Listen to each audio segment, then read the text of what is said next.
भाषार्थ हे तेजस्वी अग्नि तू द्युलोक में स्थित देवों का स्वयं यजन कर अल्पज्ञ तथा निर्बोध मानव तुम्हारे बिना क्या कर सकता है हे देव तू समय-समय पर जैसे देवों का यजन करता है वैसे ही हे सुजन्मा तू अपना भी कर भाषार्थ हे ज्ञानी देव तू दृष्ट अदृष्ट संकटों से हमारी रक्षा करने वाला हो तू हमारे लिए अन्न के कर्ता तथा दाता भी बनो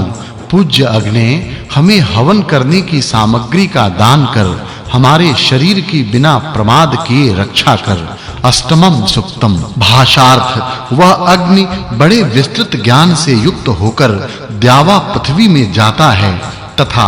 देवों को बुलाने के समय वृषभ की भांति शब्द करता है अग्नि द्युलोक के सीमांत व समीप के प्रदेश में रहकर व्याप्त करता है तथा वह महान जल भंडार अंतरिक्ष में विद्युत रूप से बहुत बढ़ता है भाषार्थ वह सर्वग्राही सुख कार्यों का वर्षक तेजस्वी अग्नि आनंदित होता है परिपूर्ण स्तुत्य कार्य कुशल अग्नि शब्द करता है यज्ञ में उत्साह पूर्ण कार्य करने वाला अग्नि अपने आहवनीय स्थानों में सबसे प्रधान होकर विराजता है भाषार्थ जो मातृ पितृ रूप द्यावा पृथ्वी के मस्तक पर अपने तेज विस्तृत करता है उस सुवीर्य वाले तेजस्वी अग्नि के तेज को याज्ञिक यज्ञ में स्थापन धारण करते हैं इस अग्नि के यज्ञ स्थान में व्याप्त तेजस्वी एवं हवि आदि से युक्त शरीर की सेवा विद्वत जन करते हैं भाषार्थ हे स्तुत्य अग्नि तू सब उषाओं के पहले ही आ जाता है तू दिन रात के जोड़े में दीप्ति करता हो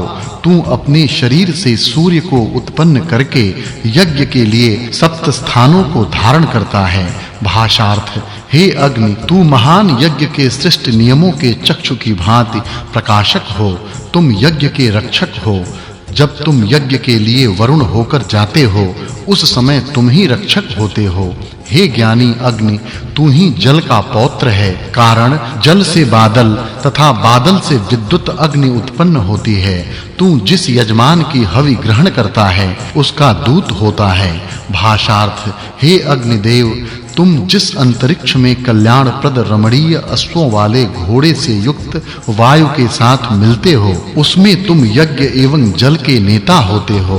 तू ही द्युलोक में श्रेष्ठ तथा सर्वपोषक सूर्य को धारण करता है तू अपनी जिह्वा को हव्यवाहिका बनाता है भाषार्थ तृत ऋषि ने यज्ञ करके विनती की कि यज्ञ में परम पिता का इन कार्यों से ध्यान उपासना करके इच्छा करता हुआ इसको अपने भीतर वरण करे द्यावा पृथ्वी रूप माता पिता के समीप प्राप्त होकर स्तुति करता हुआ तृत ने विपत्तियों से संरक्षण करने के लिए युद्ध के साधनों को प्राप्त किया भाषार्थ उस आप्त के पुत्र तृत ने इंद्र से प्रेरित होकर अपने पिता के युद्धास्त्रों का ज्ञानी होने से अत्यंत युद्ध किया सप्त रश्मियों वाले त्रिशिरा का उसने संहार किया जिसने त्वष्टा के पुत्र की गायों का भी हरण कर लिया भाषार्थ सत्पुरुषों का रक्षण करता स्वामी इंद्र ने अत्यंत बल प्राप्त करने वाले तथा अभिमानी त्वष्टा के पुत्र को विदीर्ण किया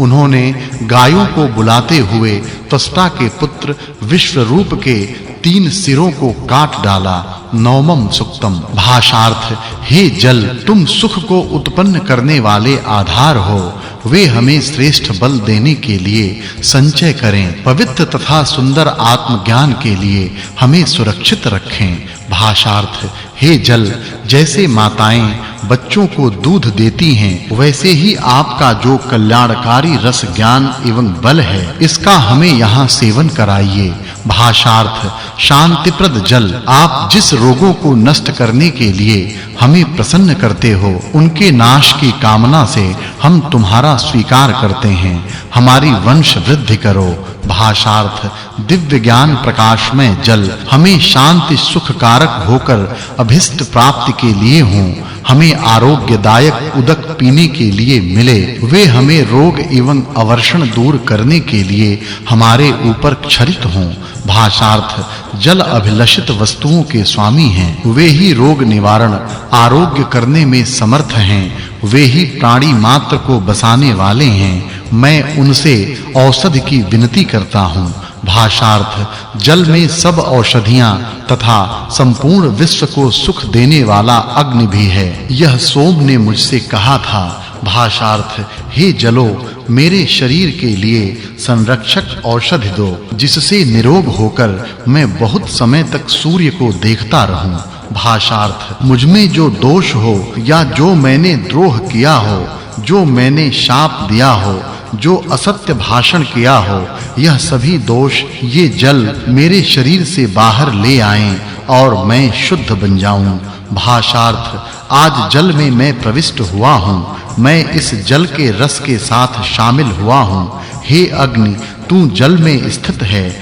मेरे पास आ तथा मुझे उस तेज से युक्त कर। दशम सुक्तम। भाषार्थ यमी यम से कहती है, गुप्त निर्जन तथा प्रशस्त समुद्र के प्रदेश में आकर मैं मित्र होकर अथवा सख्य भाव के लिए मित्र रूप में तुझको आदर पूर्वक अभिमुख करना चाहती हूँ। प्रजापति विधाता ने समझा कि पिता के नाती को नाव समान गुणवान उत्तम पुत्र के निर्माण के लिए पुत्रोत्पादन समर्थ मुझमें तेरा गर्भ स्थापित हो। भाषार्थ यम कहता है, तुम्हारा मित्र साथी यम तुम्हारे साथ इस तरह के संपर्क की कामना नहीं करता, क्योंकि तुम सहोदरा भगिनी हो, विषम लक्षण वाली अगंतव्या हो। यह निर्जन प्रदेश नहीं है। इस भूमि में असुरों के महान बलशाली एवं वीर पुत्र हैं, जो द्यावा लोकों को धारण करने वाले हैं। वे सब ओर देखते हैं। भाषार्थ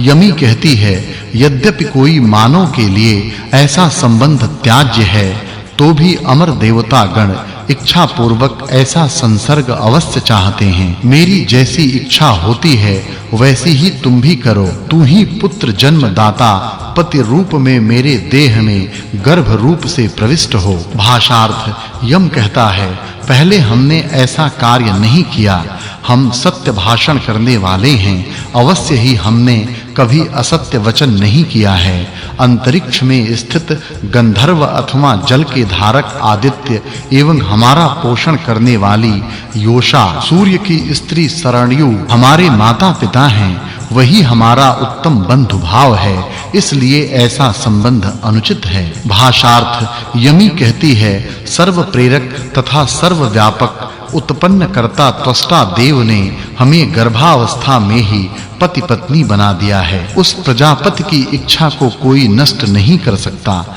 हमारे इस संबंध को पृथ्वी एवं द्युलोक भी जानते हैं। भाषार्थ इस पहले दिन के संबंध की बात कौन जानता है? इस गर्भ धारण को कौन देखता है? इस संबंध को कौन बता सकता है? मित्र एवं वरुण के इस व्यापक जगत में अधः पाद की कल्पना से भरा हुआ तू यह क्या कहता है? भाषार्थ एक ही स्थान में सहशयन करने के लिए यम विषयक काम अभिलाषा मुझ यमी को प्राप्त हुआ है। पति के पास पत्नी जैसे अपनी देह का प्रकाशन करती है, वैसे ही तुम्हारे पास अपने शरीर को प्रदान कर देती हूँ। हम रथ के दोनों चक्रों की भांति एक कार्य में प्रवृत्त हों। भाषार्थ यम कहता है, इस लोक में जो देवों के गुप्तचर हैं, वे रात दिन भ्रमण करते हैं। वे कहीं भी खड़े नहीं रहते, उनके नेत्र कभी बंद नहीं होते। हे आक्षेपकारिणी, दुखदायिनी, तुम मेरे सिवा